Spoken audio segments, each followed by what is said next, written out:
আচ্ছা, আমাদের চারপাশের এই যে জগৎ, এটাকে আমরা ঠিক কিভাবে বুঝি? এর ভেতরে যে এত রহস্য লুকিয়ে আছে, সেগুলোই বা কি? এই যে শান্ত একটা দৃশ্য, এটা দেখে কি মনে হচ্ছে? আচ্ছা, এই হ্রদের জলটা আসে কোত্থেকে? এই রাস্তাটাই বা কে বানালো? আর কেনই বা বানালো? ওই যে দূরে ছোট ছোট বাড়ি দেখা যাচ্ছে, ওখানে যারা থাকে তাদের জীবনটা কেমন, তাদের অতীতটা কি, তাদের ভবিষ্যৎই বা কি হতে পারে? ভাবুন তো, একটা সাধারণ ছবি, আর তা থেকে কত কত প্রশ্ন। মানে একটা সাধারণ ছবি থেকে যদি এতগুলো প্রশ্ন চলে আসে, তাহলে একবার ভাবুন তো, আমাদের পুরো সমাজ, এই গোটা পৃথিবীটা আসলে কতটা জটিল। তো এই সব কিছু বোঝার জন্য আমাদের শুরুটা করা উচিত কোত্থেকে? আমরা তো এখন একবিংশ শতাব্দীতে বাস করছি, তাই না? একটা এমন সময় যেখানে একদিকে প্রযুক্তির কি অসাধারণ উন্নতি, কত নতুন নতুন সুযোগ তৈরি হচ্ছে, কিন্তু এর ঠিক উল্টো পিঠেই আছে যুদ্ধ, সংঘাত, সামাজিক অস্থিরতা আর পরিবেশের উপর প্রচণ্ড চাপ। মানে একদিকে যেমন অসম্ভব সম্ভাবনা, তেমনি অন্যদিকে রয়েছে অনেক বড় চ্যালেঞ্জ। কি অদ্ভুত একটা সময়! আমাদের চারপাশের বাস্তবতাটা আসলে দুটো ভিন্ন জগতের একটা মিশ্রণ। একদিকে দেখুন এই শান্ত, সরল প্রকৃতি, আর অন্যদিকে আধুনিক, জটিল, কোলাহলপূর্ণ শহর। এই দুটোকেই বোঝা কিন্তু আমাদের জন্য খুব জরুরি, কারণ এই দুটো মিলেই তো আমাদের জীবন। তো এত সব জটিল রহস্যের সমাধান করতে গেলে তো কিছু বিশেষ যন্ত্রপাতি লাগবে, তাই না? আর সেই যন্ত্রপাতিগুলোই কিন্তু থাকে একজন সামাজিক বিজ্ঞানের টুলকিটে। চলুন তাহলে দেখা যাক এই কিটের ভেতরে আসলে কি কি আছে। সামাজিক বিজ্ঞান, খুব সহজ করে বললে, এটা হলো আমাদের সমাজ আর মানুষের মধ্যেকার যে সম্পর্ক, তা নিয়ে পড়াশোনা বা গবেষণা। এর মূল লক্ষ্যটা কি? লক্ষ্যটা হলো আমাদের চারপাশের এই দুনিয়াটাকে ভালো করে বুঝতে সাহায্য করা, যাতে সেই বোঝার ওপর ভিত্তি করে আমরা আরও সুন্দর একটা ভবিষ্যৎ গড়তে পারি। এই টুলকিটের ভেতরে উঁকি দিলে দেখবেন অনেক কিছু আছে, যেমন ধরুন ইতিহাস, ভূগোল, অর্থনীতি, সমাজবিজ্ঞান, এরকম আরও অনেক কিছু। এই প্রত্যেকটা সরঞ্জামই কিন্তু আমাদের সমাজকে এক একটা আলাদা দৃষ্টিকোণ থেকে দেখতে সাহায্য করে। এর মানেটা খুব সহজ। সমাজকে যদি সত্যিই বুঝতে হয়, তাহলে শুধু একদিক থেকে দেখলে চলবে না, দেখতে হবে সব দিক থেকে। আর এখানে একটা খুব জরুরি কথা, সামাজিক বিজ্ঞান মানে কিন্তু শুধু উত্তর খুঁজে বের করা নয়। এর আসল সৌন্দর্যটা হলো সঠিক প্রশ্নটা করতে শেখা। এটা একটা শিল্পের মতো, কারণ প্রশ্নটা যদি ঠিক হয়, তাহলেই কেবল সঠিক উত্তরের দিকে এগোনো সম্ভব। আচ্ছা, তাহলে এই যে বললাম সঠিক প্রশ্ন করা, সেই প্রশ্নগুলো করার জন্য আমাদের হাতে থাকা প্রথম হাতিয়ারটা কি হতে পারে? খুব সহজ। সেটা হলো আমাদের চারপাশটাকে চেনা, মানে আমরা ঠিক কোথায় আছি সেটা ভালো করে বোঝা।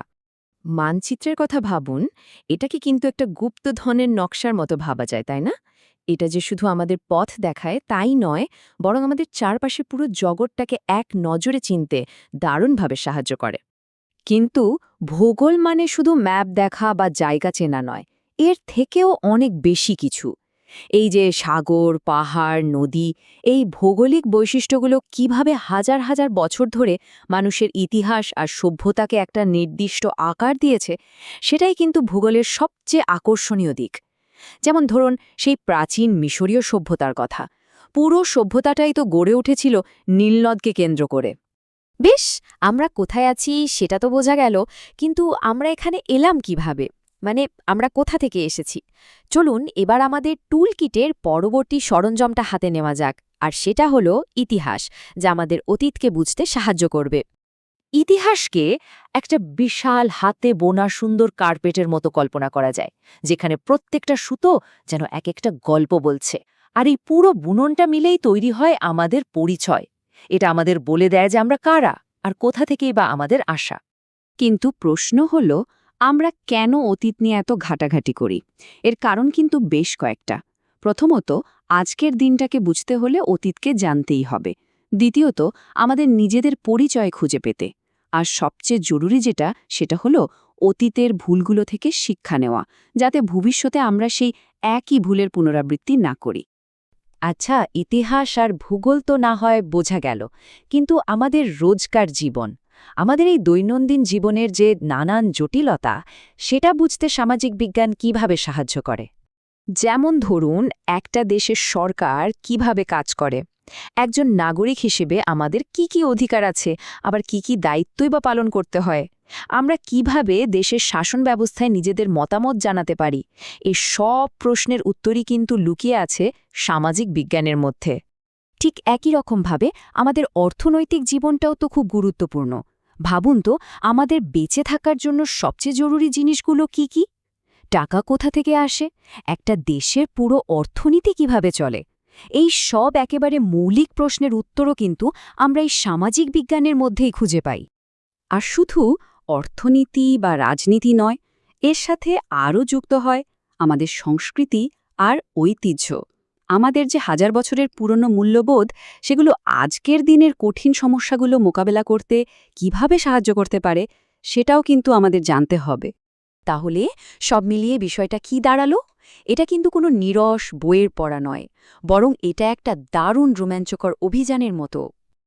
এই যে পুরনো মানচিত্রটা দেখছেন, এটা কিন্তু দারুণভাবে ঠিক এই কথাটাই বলছে।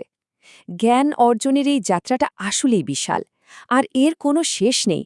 এটা একটা অন্তহীন অভিযান। আর ঠিক এটাই হলো সামাজিক বিজ্ঞানের আসল পরিচয়। এটা শুধু পড়ার একটা বিষয় নয়, এটা একটা অন্বেষণ, একটা অ্যাডভেঞ্চার, যেন পুরো জগৎটাকে নতুন করে আবিষ্কার করা। সুতরাং মূল কথাটা হলো এটাই: সামাজিক বিজ্ঞান অতীতকে একটা আয়নার মতো ব্যবহার করে।